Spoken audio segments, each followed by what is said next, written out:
నమస్తే D news కి స్వాగతం నేను మీ మెర్సి ముందుగా బులెటిన్ లో హెడ్లైన్స్ జీజీహెచ్ కి వచ్చే రోగులకు వైద్య సేవలు అందించే సమయంలో ఇన్ఫెక్షన్ రాకుండా తీసుకునే జాగ్రత్తలపై వైద్య సిబ్బందికి ప్రత్యేక శిక్షణ కల్పించిన వైద్య కళాశాల ప్రిన్సిపల్ ఏడుకొండలరావు జీజీహెచ్ వైద్యులు రోగులకు సేవలు అందించే సమయంలో తగు జాగ్రత్తలు తీసుకోవాలని సూచించిన సూపరింటెండెంట్ దుర్గాదేవి ఒంగోలు నగరాన్ని అభివృద్ధి పదంలో ముందుకు తీసుకెళ్లేందుకు తనదైన శైలిలో ముందుకు వెళుతున్న కమిషనర్ కోడూరు వెంకటేశ్వరరావు రోడ్లపై వాహనదారులకు ఇబ్బంది కలిగిస్తున్న పశువుల బందీకు తరలించి పశువుల యజమానులకు హెచ్చరికలు జారీ చేసిన కమిషనర్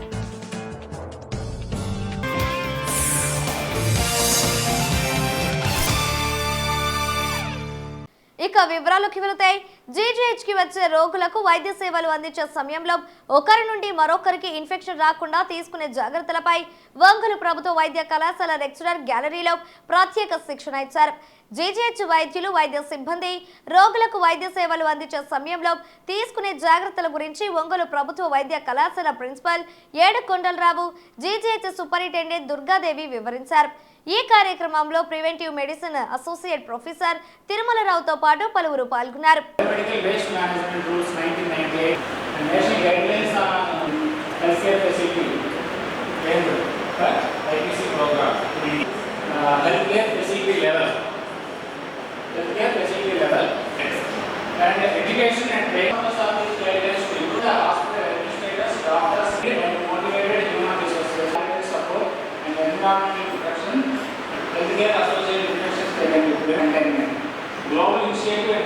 ఈరోజు మన మెడికల్ కాలేజ్లో గవర్నమెంట్ మెడికల్ కాలేజ్లో ఒక ఇంపార్టెంట్ ప్రోగ్రామ్ జరుగుతుందండి. That is the training program prevention of infections.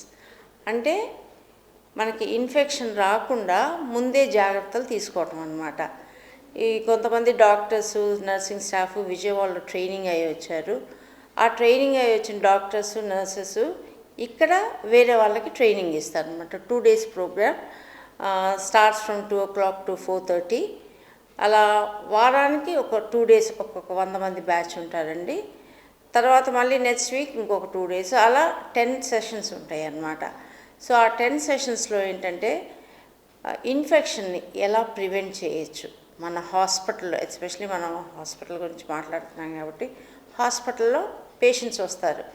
ఆ పేషెంట్స్ ఒక్కోసారి ఏంటంటే 10 రోజులు 15 రోజులు ఉండాల్సి వస్తుంది. అటువంటి పేషెంట్స్కి మళ్ళీ ఇన్ఫెక్షన్ అనేది రాకుండా ఎలా ప్రివెంట్ చేయొచ్చు అనేది మనం ఈ కోర్సెస్లో స్టాఫ్ నర్సెస్ డాక్టర్స్కి తెలిసిందే, స్టాఫ్ నర్సెస్ కూడా వీటి గురించి తెలుసు. ఇంకొంచెం అప్డేట్ అనమాట వాళ్ళకి, మళ్ళీ పాతవి కొంచెం గుర్తు చేసినట్టు లేటెస్ట్ ఏమైనా టెక్నాలజీ అవన్నీ కూడా కొంచెం చెప్తారు వీళ్ళకి. తర్వాత మనల్ని మనం ఎలా హాస్పిటల్లో పనిచేసే స్టాఫ్ వాళ్ళని ఎలా కాపాడుకోవాలి. Suppose infections like hepatitis B, hepatitis C, ఇవన్నీ నీడిల్ ప్రిక్తో ఒకసారి ఎవరైతే ఇన్ఫెక్టెడ్ పర్సన్స్ ఉన్నారో పొరపాటున వాళ్ళకి ట్రీట్మెంట్ చేసేటప్పుడు ఈ ఇన్ఫెక్షన్ నీడిల్ ప్రిక్ కనుక అయితే ఇన్ఫెక్షన్స్ వచ్చేసా లైక్ హెచ్ఐవి, మనందరికీ తెలిసి హెచ్ఐవి అంటే ఏంటో ఎయిడ్స్. హెచ్ఐవిది ఇన్ఫెక్షన్ తర్వాత డెవలప్ అయ్యేదాన్ని మనం ఎయిడ్స్ అంటాము. సో అవన్నీ రాకుండా మనం ఎలాంటి ప్రికాషన్స్ తీసుకోవాలి. ఇన్ఫెక్షన్ ప్రివెన్షన్ కంట్రోల్ ప్రోగ్రామ్ అనేది ఒక ట్రైనింగ్ ప్రోగ్రామ్ ఈరోజు మా కాలేజీలో స్టార్ట్ చేయడం జరిగింది. వాళ్ళ 132కి మేము ఇనాగ్రేట్ చేశాము. ఆ ప్రోగ్రామ్ ఏంటంటే ఎవ్రీ వీకు 2 రోజులు ఆ ప్రోగ్రామ్ ఉంటుందండి ఇన్ఫెక్షన్ మీద. సో ఆ ప్రోగ్రాంలో ఎవరెవరు పార్టిసిపేట్ చేస్తారంటే మా హాస్పిటల్లో ఉండే ఫ్యాకల్టీ మెంబర్సు, అలాగే మా హాస్పిటల్లో ఉండే నర్సెస్ పార్టిసిపేట్ చేస్తారు. వీళ్ళని ఎవరంటే హెల్త్ కేర్ వర్కర్స్ అంటారు. సో మెయిన్ థీమ్ ఏంటంటే మా హాస్పిటల్లో ఇన్ఫెక్షను అనేది ఏ కారణాల వలన వస్తుంది, అలాగే ఇన్ఫెక్షను ఏ కారణాల వలన యాగ్రివేట్ అవుతుంది, దాని రిస్క్ ఫ్యాక్టర్స్ ఏంటి, అలాగే ఇన్ఫెక్షన్ ప్రివెంట్ చేసుకోవడానికి మెజర్స్ అంటూ ఏమైనా ఉంటాయా, ఉంటే అవి ఏమేమి ఉంటాయి, అలాగే రకరకాల ఇన్ఫెక్షన్స్కి ఏ విధంగా యాంటీబయాటిక్స్ ఇవ్వాలి, అలాగే యాంటీబయాటిక్స్ ఇచ్చేటప్పుడు కూడాను అన్నెసెసరీ యాంటీబయాటిక్స్ ఇవ్వటం, దానివల్ల రెసిస్టెన్స్ ఫామ్ అవటం అలాంటిది కూడాను ప్రివెంట్ చేసుకోవటం ఎట్లా, అలాగే ఇన్ని యాంటీబయాటిక్స్ వాడేటప్పుడు కరెక్ట్గా అంటే ఎట్లా పిన్ పాయింటింగ్గా ఏ యాంటీబయాటిక్ పనిచేస్తుంది, దానికంటే కల్చర్ సెన్సిటివిటీ అంటారు, అలాంటి టెస్ట్ రూపంలో ఇవన్నీ అనేక విషయాలు ఇక్కడ మేము డిస్కస్ చేసుకుంటామండి ఇవాళ రేపు. ప్రతి వారము 2 రోజులు ఇలా వర్క్షాప్ ట్రైనింగ్ ప్రోగ్రాం ఉంటుంది. అలా 10 వారాలు ప్లాన్ చేశామండి. సో ఎవ్రీ వీక్ 2 రోజులు ఇలా ట్రైనింగ్ ప్రోగ్రాం ఉంటుంది. దీని ముఖ్య ఉద్దేశం ఏంటంటే గవర్నమెంట్ హాస్పిటల్లో ఇన్ఫెక్షన్ అనే ఇష్యూ మీద కూలంకషంగా చర్చించటము, అలాగే ఇన్ఫెక్షను ప్రబలిపోకుండా దాన్ని ప్రివెంట్ చేయటం అనే దాని మీద ట్రైనింగ్ కూడా ఇవ్వటం జరుగుతుంది. అలా చేయటం వలన ఏమవుతుందంటే మన హాస్పిటల్కి వచ్చినటువంటి పేషెంటు, ఒక సర్జరీ కోసం వచ్చిన పేషెంట్కి ఇన్ఫెక్షన్ లేకుండా ట్రీట్మెంట్ ఇవ్వటం, ట్రీట్మెంట్ ఇచ్చిన తర్వాత కూడా ఇన్ఫెక్షన్ ఇవ్వటం అనేది 2 ఇష్యూలు ఉంటాయి. ఒక పేషెంట్ కనుక సర్జరీ అయిన తర్వాత ఇన్ఫెక్షన్ కనుక సోకపోతే 2వ రోజు 3వ రోజు హాయిగా డిశ్చార్జ్ అయిపోవచ్చు. అదే పొరపాటున ఇన్ఫెక్షన్ కనుక సోకినట్టయితే ఆ ఆపరేషన్ చేసినటువంటి గాయము ఇన్ఫెక్షన్ సోకి చీము బట్టి తర్వాత కుట్లు కూడా పిగిలిపోయి మళ్ళీ సెకండరీ సూచరింగ్ కూడా చేసి దానివల్ల డిబ్రెడ్మెంటు ఇవన్నీ చేయటం జరుగుతుంది. సో దానివల్ల ఏమవుతుందంటే 2-3 రోజుల్లో ఉండే పేషెంటు 10-15 రోజులు పడుతుంది వాళ్ళు డిశ్చార్జ్ అవ్వటానికి. సో దానివల్ల ఏమవుతుందంటే మార్బిడిటీ ఎక్కువగా ఉంటుంది. పేషెంట్కి కూడాను కంబర్సమ్ ప్రొసీజర్ ఉంటుంది. అలాగే పేషెంట్కి కూడా ఏంటంటే ఆ 2 రోజులు ఉండాల్సింది బదులు 15 రోజులు 20 రోజులు హాస్పిటల్లో ఉండటం వలన వాళ్ళు అనేక కష్ట నష్టాలుకి లోనవటం జరుగుతుంది. దానివల్ల ఏంటంటే వ్యయ ప్రయాసాలు ఖర్చు అవ్వటము, వాళ్ళతో పాటు పేషెంట్ అటెండెన్స్ కూడా హాస్పిటల్లో ఉండటము ఇవన్నీ ఉంటాయి అన్నమాట. సో మెయిన్ మా టార్గెట్ ఏంటంటే హెల్త్ కేర్ పర్సన్స్ ఇన్ఫెక్షన్ ఏ విధంగా కంట్రోల్ చేయాలి, అలాగే హెల్త్ కేర్ పర్సన్స్ కూడాను ఇన్ఫెక్షన్ రాకుండా కాపాడుకోవటం కూడా ఒక ముఖ్యమైన ఉద్దేశం అనమాట. ఉదాహరణకు ఒక పేషెంట్కి మనం ట్రీట్మెంట్ ఇస్తున్నాము, ఒక నర్సు ఇంజెక్షన్ చేస్తున్నప్పుడు ఆ నర్సు పేషెంట్కి గుచ్చినటువంటి ఇంజెక్షను పొరపాటు నర్సుకు కూడా గుచ్చుకుందనుకోండి, దానివల్ల కూడాను హెపటైటిస్ అని కొన్ని రకరకాల ఇన్ఫెక్షన్స్ కూడా ఉండొచ్చు. అలాగే హాస్పిటల్ ద్వారా వచ్చే ఇన్ఫెక్షన్స్ కొన్ని ఉంటాయి. దాన్ని ఏమంటారంటే నాస్కోమియల్ ఇన్ఫెక్షన్స్ అంటారు. అంటే ఉదాహరణకి మనం క్యాథెటర్ వేస్తాం కదండి, ఇది ఐవీ లైన్ పెట్టడానికి, అది 7 రోజుల కంటే ఎక్కువ ఉందనుకోండి అది ఇన్ఫెక్షన్ వచ్చే అవకాశం ఉంటుంది. అక్కడంతా చీము పట్టడము, స్కిన్ అంతా ఎర్రబడటము. అలాగే యూరిన్ రావటానికి ఈజీగా రావటానికి యూరిన్ క్యాథెటర్ని వేస్తాము. దానికి కూడా కొంత టైం లిమిట్ ఉంటుంది. అదే 7 రోజులు 10 రోజుల్లో దాటితే పేషెంట్కి యూరిన్ పోసుకునేప్పుడు మంట రావటము, తీసేసుకోవాలన్న ఫీలింగ్ రావటము, సో దానివల్ల కూడా యూరినరీ ట్రాక్ట్ ఇన్ఫెక్షన్స్ ఉంటుంది. సో ఇవన్నీ చాలా అంశాలన్నమాట. సో అందులో ముఖ్యంగా ఏంటంటే ఇన్ఫెక్షన్ రాకుండా కాపాడుకోవాలంటే ముఖ్యమైనటువంటిది hand hygiene, hand wash. So hand wash అనేది ఒక పర్టికులర్గా మనం ఒక డేనా దాన్ని కూడా మనం సెలబ్రేట్ చేసుకోవడం జరుగుతుంది. ఒంగోలు నగరపాలక సంస్థ కమిషనర్గా బాధ్యతలు స్వీకరించిన కోడూరు వెంకటేశ్వరరావు తనదైన శైలిలో ముందుకు వెళుతున్నారు. నగరాన్ని అభివృద్ధి పదంలో నడిపించడమే లక్ష్యంగా ప్రణాళికలు రచిస్తూ ముందుకు సాగుతున్నారు. అందులో భాగంగా నగరంలో రోడ్లపై తిరుగుతున్న పశువులను పోలీసు సహకారంతో సంతపేటలోని పశువుల బందీకు తరలించారు. రోడ్లపై తిరుగుతూ వాహన రాకపోకలకు ఇబ్బందులు సృష్టిస్తున్న తరుణంలో వాటిని పశువుల దొడ్డికి తరలించినట్లు కమిషనర్ తెలిపారు. పశువుల యజమానులు తప్పనిసరిగా వాటి పరిరక్షణ చూసుకోవాలని అన్నారు. యజమానులు వాటిని రోడ్లపైకి పంపిస్తే తగు చర్యలు తీసుకుంటామని ఆయన హెచ్చరించారు. ఈ కార్యక్రమంలో ట్రాఫిక్ సిఐ పాండు రంగారావుతో పాటు మున్సిపల్ సిబ్బంది పాల్గొన్నారు.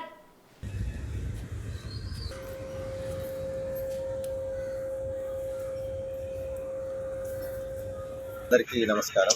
మన ఒంగోలు పట్టణంలో చాలా రోజుల నుంచి మరి ప్రజల నుంచి తర్వాత స్థానిక ప్రజాప్రతినిధుల నుంచి మనకి పశువుల బెడద నుంచి అనేక రకాల కంప్లైంట్ వస్తున్నాయి.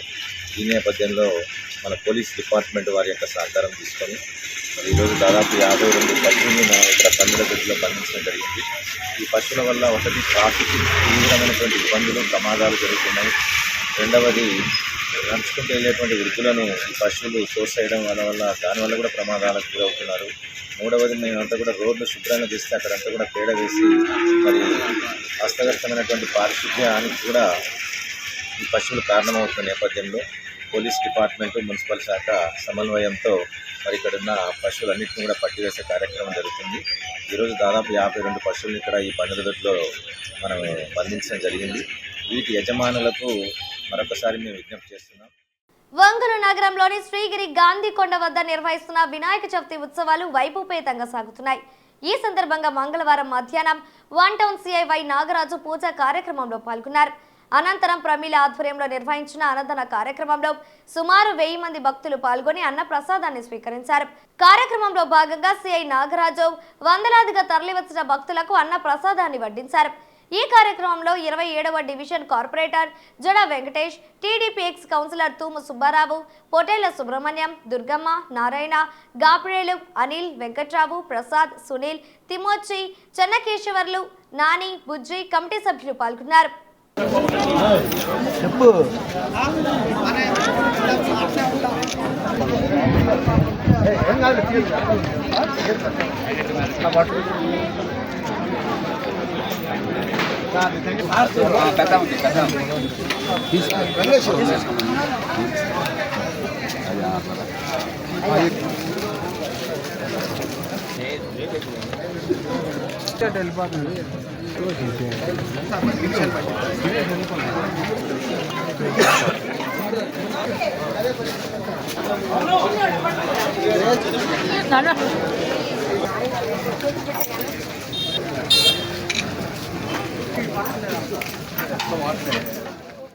రెండు 2024-2025 విద్యా సంవత్సరానికి సంబంధించి జిల్లాలో డిగ్రీ చదవాలనుకునే విద్యార్థులకు ప్రభుత్వం మరో అవకాశం కల్పించింది. డిగ్రీ ప్రవేశాల కోసం ఇప్పటికే 2 సార్లు నోటిఫికేషన్ విడుదల చేసినప్పటికీ అర్హులైన విద్యార్థులు దరఖాస్తు చేసుకోకుంటే అలాంటి వారి కోసం ఆన్లైన్ కింద దరఖాస్తు చేసుకునేందుకు తుది నోటిఫికేషన్ విడుదల చేస్తుంది. ఇందుకు సంబంధించిన వివరాలను ప్రకాశం జిల్లా UG central help line nodal అధికారి మరియు ఒంగోలులోని దామచల సక్కుబయమ్మ ప్రభుత్వ మహిళా కళాశాల ప్రిన్సిపాల్ కళ్యాణి వివరించారు. డిగ్రీ చదవాలనుకునే విద్యార్థినులకు ప్రభుత్వం మరొక అవకాశాన్ని కల్పించింది.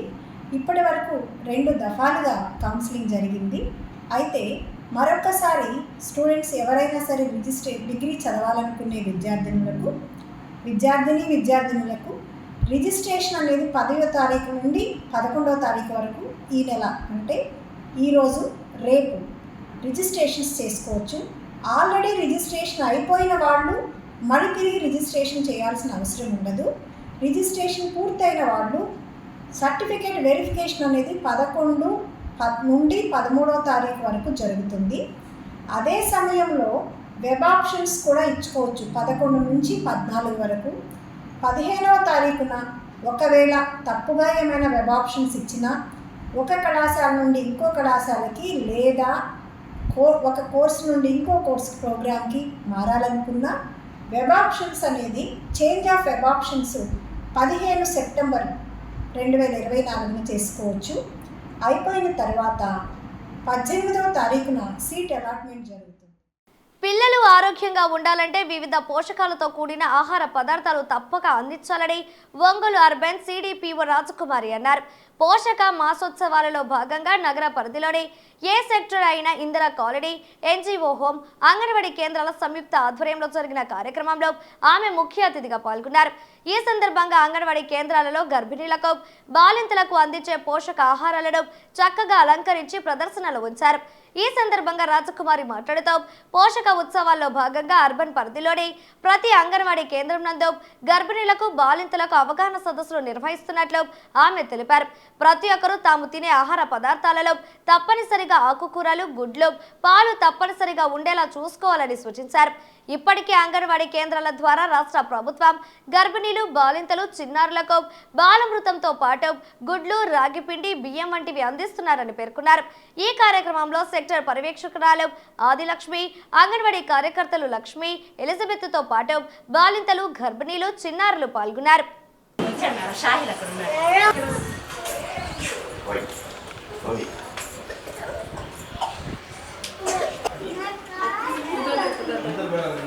బియ్యం ఎక్కువ పాలిష్లు లేకుండా తక్కువతోటి, అలాగే చిరుధాన్యాల ప్రాముఖ్యత, దానివల్ల వచ్చే పోషణ స్థాయి విలువల గురించి, అలాగే మేమిచ్చే పాలు, గుడ్లు వీటి గురించి, అట్టనే గర్భవతులకి, బాలింతలకి కిట్లో ఉన్న రాగి పిండి, అటుకులు, తర్వాత బెల్లం, ఖర్జూరాలు, ఏశనగ చెక్క వీటి ఉపయోగం, ఇవన్నీ కూడా తల్లులు తీసుకొని తల్లి బిడ్డ ఆరోగ్యంగా ఉండాలని కోరుకుంటూ, అలాగే 7 నెలల నుంచి 3 సంవత్సరాల లోపు పిల్లలకి బాలామృతం 2.5 కేజీ ఇస్తున్నాం. అలానే 25 గుడ్లు, 2.5 లీటర్ పాలు ఇస్తున్నాం. అవి కూడా ఆ ఏజ్ పిల్లలకి ఆ తల్లులు ఎలా ఉపయోగించాలని దాని గురించి కూడా అవేర్నెస్ కల్పిస్తూ, అలాగే 3 నుంచి 5 సంవత్సరాల పిల్లల్ని మా ప్రీ స్కూల్కి పంపినప్పుడు వాళ్ళకి రోజు 100 ml పాలు, అలాగే ఒక గుడ్డు, మళ్ళీ అలాగే మాకు మధ్యాహ్నం భోజనం అక్షయ పాత్రలు సప్లై చేస్తున్నారు. ఆ భోజనం పెట్టి మళ్ళీ pre school activities pre school వాళ్ళకి జరుపుతున్నాము. ఇవన్నిట్లో మా ఉద్దేశం, ప్రభుత్వ ఉద్దేశం ఏంటంటే సమతులాహారం, ఆకుకూరలు, కూరగాయలు, పాలు, గుడ్డు, బియ్యం, కందిపప్పు ఇవన్నీ తీసుకొని ఆరోగ్యంగా ఉంటే, తల్లి ఆరోగ్యంగా ఉన్నప్పుడు పుట్టబోయే బిడ్డ కూడా ఆరోగ్యంగా పుడతాడు. పుట్టిన బిడ్డ ఆరోగ్యంగా ఉన్నప్పుడు ఏ స్థాయిలో అయినా తను బాగా అవేర్నెస్గా ఉండి మంచి భవిష్యత్తు ఉంటుంది. అలాంటి ఆరోగ్యమైన సమాజానికి తల్లి గర్భవతే నాంది గనక గర్భవతులు, బాలింతలు పోషకాహార ఇంపార్టెన్స్, అవేర్నెస్ తెలియపరచడానికే ఈ 30 రోజులు అవేర్నెస్ కార్యక్రమాలు జరుగుతాయి. ఒంగోలు ప్రభుత్వ వైద్య కళాశాలకు చెందిన 7 విద్యార్థులు స్టూడెంట్ రీసెర్చ్ స్కాలర్షిప్ ఎంపికయ్యారు. Under graduate student research scholarship కింద ఎంపికైన 7 విద్యార్థులను వైద్య కళాశాల ప్రిన్సిపల్ ఏడుకొండలరావు ప్రత్యేకంగా అభినందించారు. విద్యార్థులకు సహకరించిన ఫ్యాకల్టీని ఆయన అభినందించారు.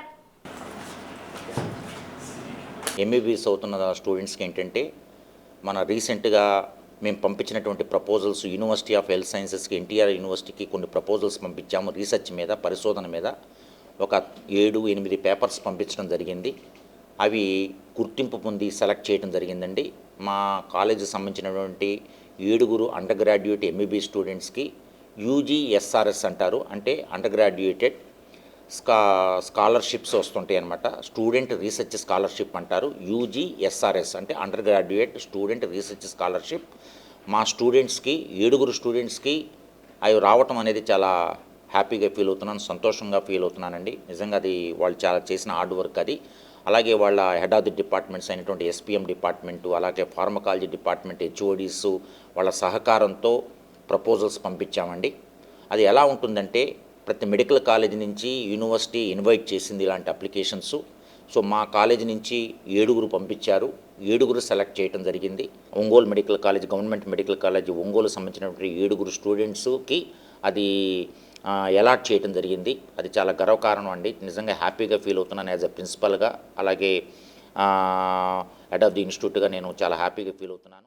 నేను చేసే ప్రాజెక్ట్ ఏంటంటే, మెంటల్ ఇల్నెస్ ఉన్న పేషెంట్స్కి కేర్ గివర్స్ వాళ్ళు ఎంత బర్డెన్ ఫీల్ అవుతున్నారు వీళ్ళ వల్ల అని అసెస్ చేయడం అండి. నా టాపిక్ వచ్చేసి సిజేరియన్ జరిగిన పేషెంట్స్కి వాళ్ళకి నొప్పి ఎలా తగ్గించగలం, ఏ విధంగా వాళ్ళకి మెడిసిన్స్ ఇవ్వడం అనేది చేస్తున్నాను. 3rd ఇయర్ ఎంబీబీఎస్ చదువుతున్నాను గవర్నమెంట్ మెడికల్ కాలేజ్ ఒంగోలులో. నా రీసెర్చ్ టాపిక్ వచ్చేసి డయాబెటిక్స్లో సెల్ఫ్ కేర్ బిహేవియర్స్ అండి. అంటే డయాబెటిక్స్ ఉన్న వాళ్ళు తీసుకోవాల్సిన జాగ్రత్తలు ఏంటి, జాగ్రత్తలు తీసుకుంటుంటే వాళ్ళు ఎంత మేరకు తీసుకుంటున్నారు ఏంటి. నా టాపిక్ ఏంటంటే, వికలాంగుల పిల్లలకి కేర్ గివర్స్ ఉంటారు కదా, అంటే తల్లిదండ్రులు కానీ వాళ్ళ గ్రాండ్ పేరెంట్స్ కానీ వాళ్ళు ఎవరి దగ్గర ఉంటారైతే వాళ్ళ దగ్గర ఆ పిల్లల వల్ల వాళ్ళ క్వాలిటీ ఆఫ్ లైఫ్ మీద ఎలాంటి ఎఫెక్ట్ ఉంటుంది అనేది నా టాపిక్. నా టాపిక్ వచ్చేసి మెడికల్ స్టూడెంట్స్ పైన అండి, ఎంపతి గురించి. ఎంపతి అంటే ఏంటంటే పేషెంట్ గురించి, పేషెంట్ లాగా మనం ఆలోచించడం. అప్పుడు పేషెంట్ గురించి మనం ఎక్కువ ఆలోచించి కేర్ ఎక్కువ ఇవ్వగలుగుతామండి. సో మెడికల్ స్టూడెంట్స్ మీద ఈ రీసెర్చ్ వల్ల అవేర్నెస్ పెరుగుతుంది, పేషెంట్ డాక్టర్ రిలేషన్షిప్ బాగా ఉంటుందండి. My topic is comparative analysis of awareness among patients rights and responsibilities in government and private medical colleges in Ongole. నేను 3rd ఇయర్ ఎంబీబీఎస్ చదువుతున్నాను. నా టాపిక్ వచ్చేసి హెపటైటిస్ బి ఇన్ఫెక్షన్ మీద health care వర్కర్స్కి కానీ హాస్పిటల్లో పనిచేసే వర్కర్స్కి కానీ ఎంత నాలెడ్జ్ ఉంది, వాళ్ళు ఆ ఇన్ఫెక్షన్ ఎదుర్కోవడానికి ఎలాంటి ప్రాక్టీసెస్ చేస్తున్నారు, ఆ వ్యాక్సిన్ కవరేజ్ ఎలా ఉంది అనే దాని మీద చేస్తున్నాను. జిల్లాలో పీఎం శ్రీ పథకం కింద ఎంపికైన పాఠశాలలు మిగిలిన పాఠశాలలకు ఆదర్శంగా ఉండాలని జిల్లా విద్యాశాఖ అధికారి సుభద్ర సూచించారు. జిల్లాలో పీఎం శ్రీ పథకం కింద ఎంపికైన 48 పాఠశాలల ప్రధాన ఉపాధ్యాయులు, ఆయా పాఠశాలల విద్యా కమిటీ చైర్మన్లు, మండల విద్యాశాఖ అధికారులతో ఒంగోలులోని సమగ్ర శిక్ష కార్యాలయ హాలులో సమావేశం నిర్వహించారు. ఈ సందర్భంగా డీఈఓ మాట్లాడుతూ పీఎం శ్రీ పథకం కింద ఎంపికైన పాఠశాలలకు సమకూరే chemistry lab, playground, school grants, పాల్ ల్యాబ్ గురించి వివరించారు. ఉపాధ్యాయులు సమయ పాలన ఖచ్చితంగా పాటించాలని ఆదేశించారు. విద్యార్థుల ద్వారా మంచి ఫలితాలు రాబట్టాలని సూచించారు. ఈ సమావేశంలో ఒంగోలు ఉప విద్యాశాఖ అధికారి సోమ సుబ్బారావు, అకాడమిక్ మానిటరింగ్ అధికారి రమేష్ తదితరులు పాల్గొన్నారు. మీరు కానీ మేము కూడా అంతే. మనం డైలీ 9:30 to 10:30 ప్రతి రోజు డైరెక్టర్ గారు అటెండెన్స్ తీసుకుంటూ ఉంటారు. 9:30కి ఇంకా అటెండెన్స్ ఎవరు ఇవ్వడానికి ఉంటుంది, క్లోజ్ అయిపోతుంది. ఆ క్లోజ్ అయిపోయిన తర్వాత ఆల్ టీఈఓస్ని ఎవరైతే అటెండెన్స్ కాలేకపోయారో ఇమీడియట్గా మరుసటి రోజు కమిషనర్ గారి ఆఫీస్కి పెట్టి పనిష్మెంట్ ఏమంటారా, జస్ట్ సార్ వచ్చేసారంటే ఒక కూర్చోబెట్టారు, సాయంత్రం రాసుకుంటారు. ఈ రోజు పనులన్నీ మనం ఫాలో అవుతాం. అది ఒక రకమైన పనిష్మెంట్. ఒక్కసారి మనం బయటికి వెళ్ళొచ్చాము అంటే ఇక నెక్స్ట్ డే ఎలా ఉంటుంది అనేది ఎక్స్పెరిమెంట్. మీరు ఫస్ట్ మీకు మీరుగా టైం మెయింటైన్ చేయండి అనే వార్నింగ్ నోడల్ ఆఫీసర్స్ ఇచ్చి, నోడల్ ఆఫీసర్స్ కూడా రివ్యూ చేసే విధానంలో మార్నింగ్ అంటే మార్నింగ్, ఈవినింగ్ అంటే ఈవినింగ్, ఆ ఇన్స్ట్రక్షన్స్ ఎంత స్ట్రాంగ్గా మనం కరెక్ట్గా ఫాలో అవ్వాలనే విషయం మీద మనం కింది వరకు అదే నడవాలి. ఈ విషయాన్ని కింది వరకు డిఈఓగా, ఈవైఓగా, MEO to exam to staff to students ఇంత నీట్గా టైము ఫాలో అప్ చేయడంలో మాత్రమే మనం ఏదైతే టేకప్ చేస్తామో ఆ ప్రోగ్రామ్ సక్సెస్ అవుతుందని దానికి అది ఒకటి ఫాలో అవ్వాల్సిందా. అంటే మీకు తెలియని విషయం కాదు, అందరికీ తెలుసు. కానీ మనమంటూ ఎక్కడైతే వెనకబడుతున్నామో అనడానికి మెయిన్ రీజన్ ఏదో అది మాత్రమే. ప్రశ్నించే ప్రజాస్వామిక వాదులను అక్రమంగా నల్ల చట్టాలు ప్రయోగించి అరెస్టు చేసి ప్రజల పక్షాన పోరాడే వారి గొంతు నొక్కేందుకు కేంద్ర రాష్ట్ర ప్రభుత్వాలు పనిచేస్తున్నాయని హైకోర్టు అడ్వకేట్ జై భీమరావు అన్నారు. కేఎన్పీఎస్ ఆధ్వర్యంలో ఒంగోలు మెడికల్ హాలులో జరిగిన కుల నిర్మూలన పోరాట సమితి రాష్ట్ర సభ్యులు మన్నం ప్రసాదరావు సంస్మరణ సభ సందర్భంగా నల్ల చట్టాలు ప్రజాస్వామ్యం అనే అంశంపై జరిగిన రాష్ట్ర సదస్సులో ఆయన మాట్లాడారు. ఈ సందర్భంగా ఆయన మాట్లాడుతూ రాష్ట్రంలో, దేశంలో కులగణనము జరపకుండా అత్యధికులుగా ఉన్న బీసీ కులాలను అనగదొక్కేందుకు, వారి హక్కులను కాల రాసేందుకు బీజేపీ ప్రభుత్వం పనిచేస్తుందని పేర్కొన్నారు. పాలకుల నిరంకుశత్వాన్ని ప్రజల తరపున ప్రశ్నించిన కుల నిర్మూలన పోరాట సమితి నాయకులపైన అక్రమ కేసులు పెడుతున్నారని అన్నారు. ప్రజలకు అండగా నిలబడుతున్నారని, పోలీస్ వ్యవస్థ మన్నం ప్రసాదను నల్ల కోబ్రా పేరుతో అతి దారుణంగా నరికి చంపారని, కేఎన్పీఎస్ రాష్ట్ర అధ్యక్షులు దుడ్డు ప్రభాకర్, ఆర్కే భార్య శిరీషలను అరెస్ట్ చేశారని అన్నారు. రాజ్యం ఎంత గట్టిగా ప్రజా సంఘాలను అణిచివేయాలని చూస్తే అంతే గట్టిగా పోరాటాలు చేస్తామని వారు అన్నారు. కార్యక్రమంలో రాష్ట్ర కార్యదర్శి కృష్ణ, విరసం నాయకులు కళ్యాణరావు, తెలంగాణ అధ్యక్షుడు చంద్రశేఖర్, కోశాధికారి బాలయ్య, జిల్లా కార్యదర్శి దుడ్డు వెంకట్రావు, మన్నం ప్రసన్నరాజు తదితరులు పాల్గొన్నారు. దుడ్డు ప్రభాకర్ అన్న అరెస్ట్ అయినటువంటి లేదా శిరీష అరెస్ట్ అయినటువంటి కేసు ఏ చట్టం కింద నమోదైందంటే అన్లాఫుల్ యాక్టివిటీస్ ప్రివెన్షన్ యాక్ట్ కింద నమోదైంది. ఇదొక నల్ల చట్టం. ఈ యుఏపిఏ చట్టాన్ని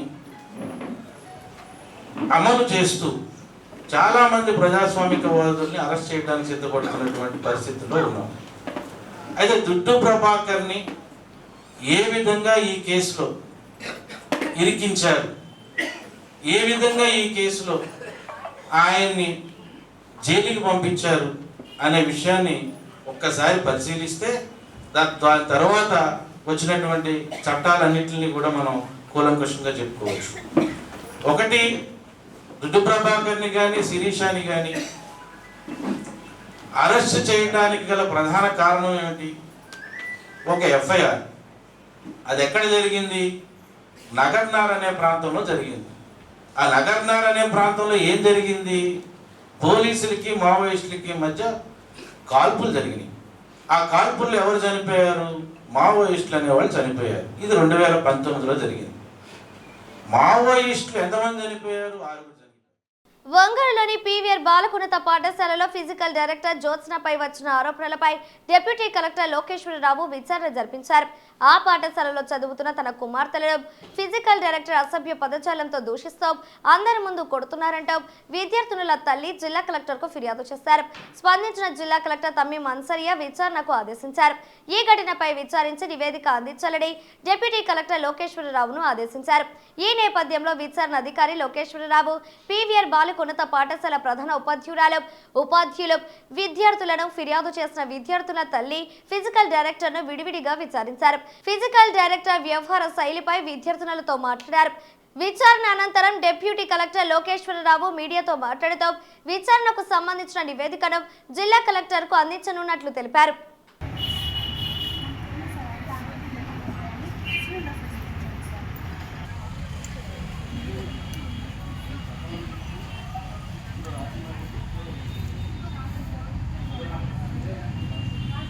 పీటీ వల్ల మా పిల్లలు చాలా ప్రాబ్లం అయింది. పిల్లల్ని కొట్టడము తిట్టడము, టీచర్ల ముందు కూడా పిల్లలు చాలా మందిని కొట్టడము తిట్టడం చేస్తున్నారు. మేము వచ్చి మేడం కంప్లీట్ ఇస్తే ఆ మేడం మేము పట్టించుకోవడం కంప్లీట్ ఇచ్చామని ఇంకొంచెం మా పిల్లల్ని ఎక్కువగా వేధించడం మొదలుపెట్టింది. మేము వచ్చి మాట్లాడితే కాంపౌండ్ లోపలికి కూడా రావద్దని కింద ఆయా మీరే నాకు చెప్పారు. ఆ తర్వాత వచ్చేసి మేము డిప్యూటీ మేడం వచ్చి ఎంక్వైరీ చేశారు.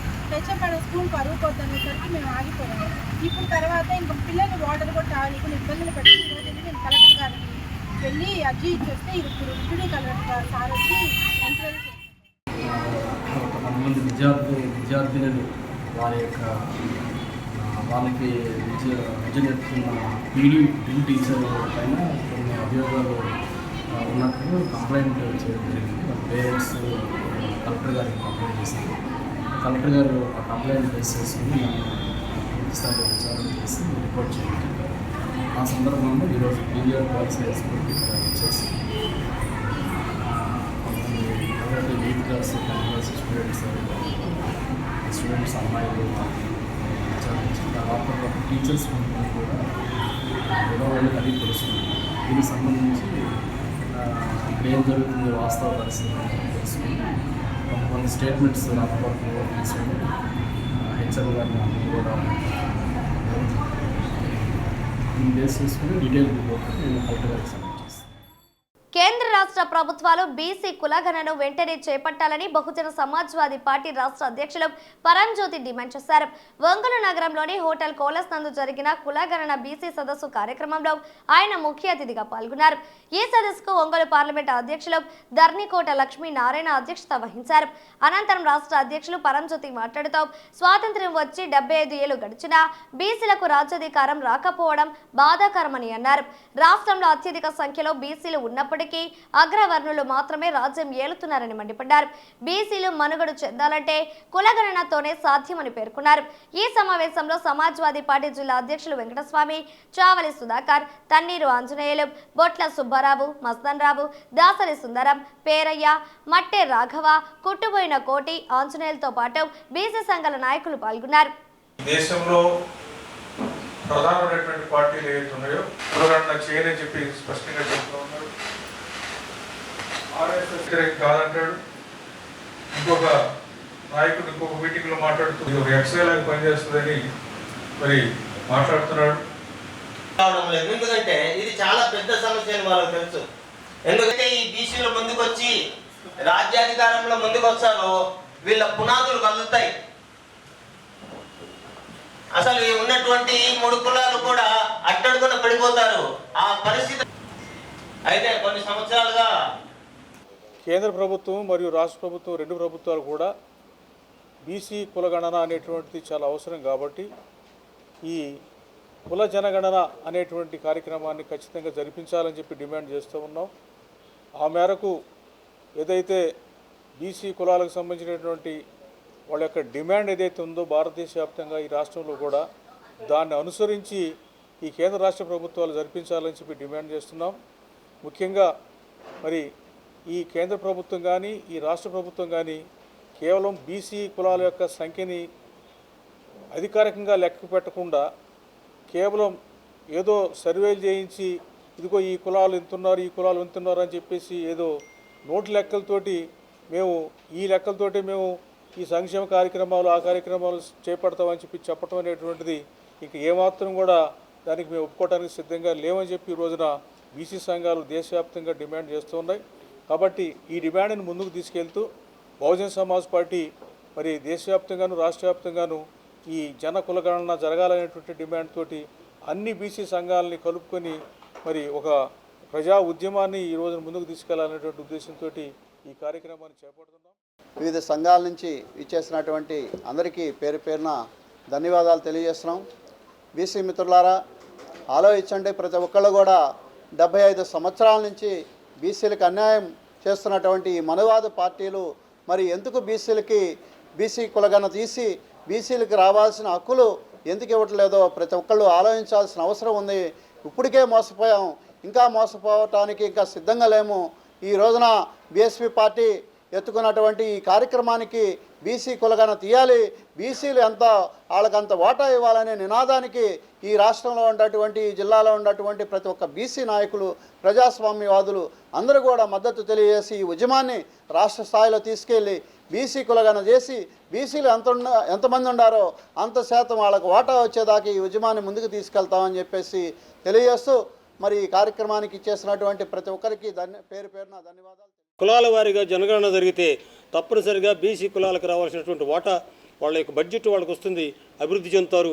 అట్లాగే వాళ్ళకి చట్టసభల్లో కూడా వాళ్ళ యొక్క వాటా వాళ్ళకి వస్తే చట్టసభల్లో కూడా వాళ్ళకి రిజర్వేషన్ వస్తుంది, వాళ్ళు పరిపాలనలో భాగస్వాములు అవుతారు. వాళ్ళకి రావాల్సినటువంటి ప్రతి ఒక్క ఫలితం కూడా వాళ్ళ కులాలకి తీసుకొచ్చి పెట్టేటువంటి పరిస్థితులు వస్తాయి.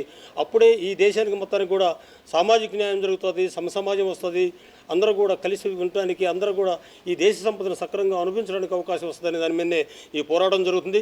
ఈ పోరాటంలో ఏ యొక్క పార్టీకి కూడా నిమిత్తం లేకుండా అన్ని పార్టీల్లో ఉన్నటువంటి అది కాంగ్రెస్ కానీ, టీడీపీ కానీ, బీజేపీ కానీ, వైసీపీ కానీ రకరకాల పార్టీల్లో పనిచేస్తున్నటువంటి బీసీ సంఘాలకు సంబంధించినటువంటి నాయకులందరూ కూడా ఇది పార్టీలకు అతీతంగా బహుజన సమాజ్ పార్టీ ఏర్పాటు చేసినటువంటి ఈ యొక్క పోరాటంలో మీరు అందరూ కూడా భాగస్వాములు కావాలని, భాగస్వాములై మీ కులాలకు రావాల్సినటువంటి వాటాని తీసుకొచ్చి మీ యొక్క జాతులు అభివృద్ధి చెందడం కోసం పాటుపడాలని మిమ్మల్ని కోరుకుంటూ ఈ అవకాశం ఇచ్చినట్టు మీకు అందరూ కూడా జై భీమ్ తెలియజేస్తున్నాను. జై భీమ్, జై భీమ్. ప్రతి యొక్క పార్టీ కూడా బీసీ కులగణన జరగాలని అడుగుతూ ఉంది. దీనికి ఈ మధ్య కూడా ఆర్ఎస్ఎస్ అంగీకరించడం జరిగిందని తెలియజేస్తూ ఉంటారు. ఆర్ఎస్ఎస్ ఇంకోటి అంగీకరించడం కాదు, ఇది బీసీ వాదుల ప్రధానమైన డిమాండ్.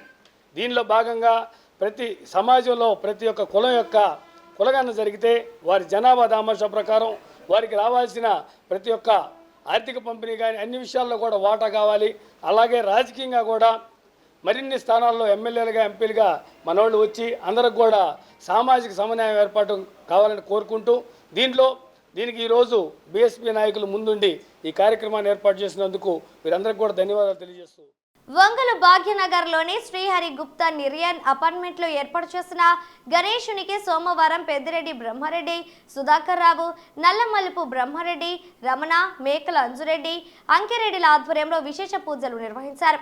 వినాయక చవితి నుంచి ప్రతిరోజు స్వామివారికి విశేష పూజలు నిర్వహిస్తూ భక్తులకు తీర్థ ప్రసాదాలు వితరణ చేస్తున్నారు. సోమవారం గణపతికి అత్యంత భక్తి శ్రద్ధలతో పూజలు నిర్వహించిన అనంతరం స్వామివారిని నిమజ్జనానికి తరలించారు. మేళ తాళాలు, బాణసంచ చప్పుల మధ్య అందంగా అలంకరించిన వాహనంపై గణేశుడి ప్రతిమను అమర్చి నిమజ్జనానికి తీసుకువెళ్లారు. ఈ కార్యక్రమంలో అపార్ట్మెంట్ వాసులు, ప్రజలు పెద్ద సంఖ్యలో పాల్గొన్నారు.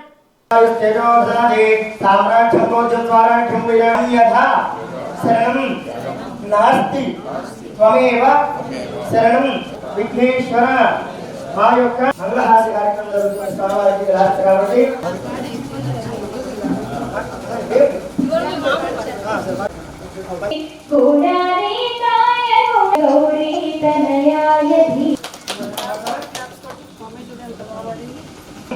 ద్రవ్యహీనం యత్పూజితం మయా ప్రతిష్టతి ధనధాన్య సమృద్ధిరస్తు ధన కనక వస్తు వాహనాభివృద్ధిరస్తు ఇష్టకామేంద్రియ ప్రతిష్టతి ధనధాన్య సమృద్ధిరస్తు ధన కనక వస్తు వాహనాభివృద్ధిరస్తు సర్వశ్రేయస్యాభివృద్ధిరస్తు.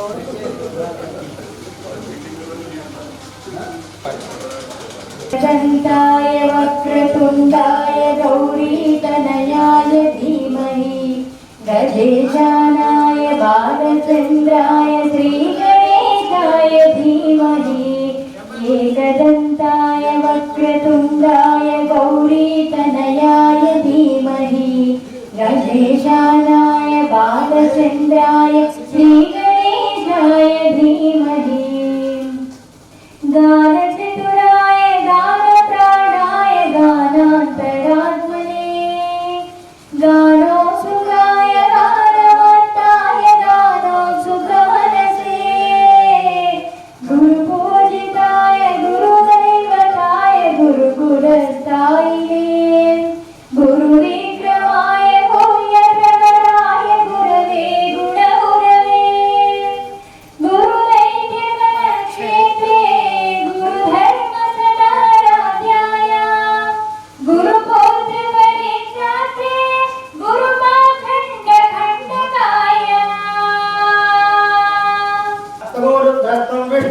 రుద్రం హత్వం ప్రజాపతిః త్వందదావా మోజ్యోతిర్సమృతో బ్రహ్మోద్భవస్వరం అదైతం విష్ణవే కృష్ణవేణ రూపామి నారాయణ రూపామి నారాయణాయ విద్మహే వాసుదేవాయ ధీమహి తన్నో విష్ణు ప్రచోదయాత్ తత్పురుషాయ విద్మహే వక్రతుండాయ ధీమహి తన్నో గణపతి ప్రచోదయాత్ ఈశాన సర్వవిద్యానాం ఈశ్వర సర్వభూతానాం బ్రహ్మణ్యం జగదే బ్రహ్మ.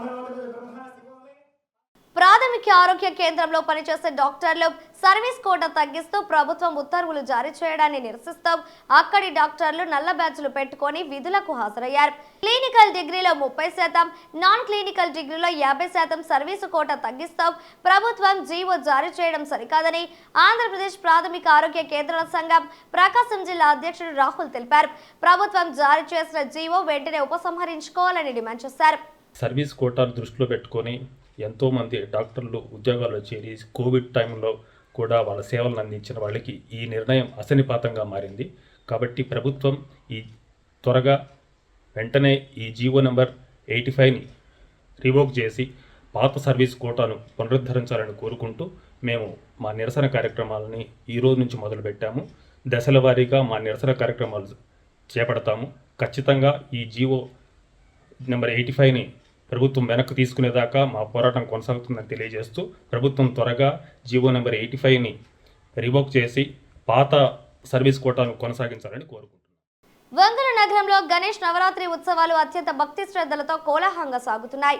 వివిధ రకాల ప్రతిభలతో ఆకట్టుకొని మండపాలలో గణపతిని ప్రతిష్ఠించి ప్రత్యేక పూజలు నిర్వహిస్తున్నారు.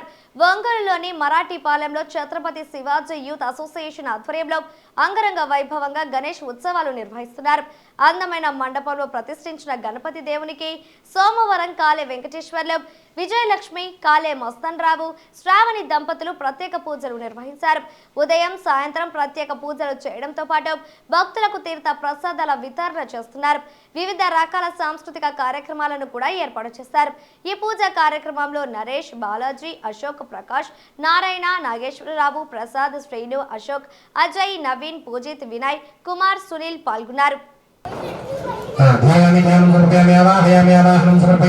అస్తయోర్గం సమర్పయామి కౌరవా భూమః పుష్పారాగ్రామృతిక్షాయ నమః పాలచంద్రాయ నమః గజగర్ణికాయ నమః లంబోదరాయ నమః పరిమళ పుష్పాష్టోత్తరం సమర్పయామి దేవం గణపత్యేర్భోగణామధేశేనం ఆగ్రే సర్వదేవానాం భూమహంభం భూమాగ్రాపయామి.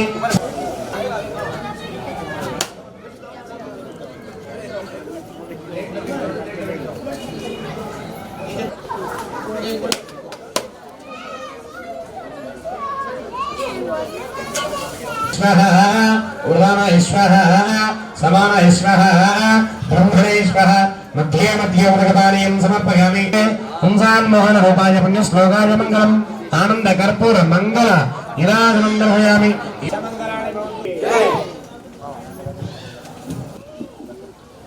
అంటే హోమం ఉంది, పందిర్లు ఏమో ఉన్నాయన్నాడు. महाराज के जय बोलो गणेश महाराज के जय बोलो गणेश महाराज के गणपति बप्पा गणपति बप्पा.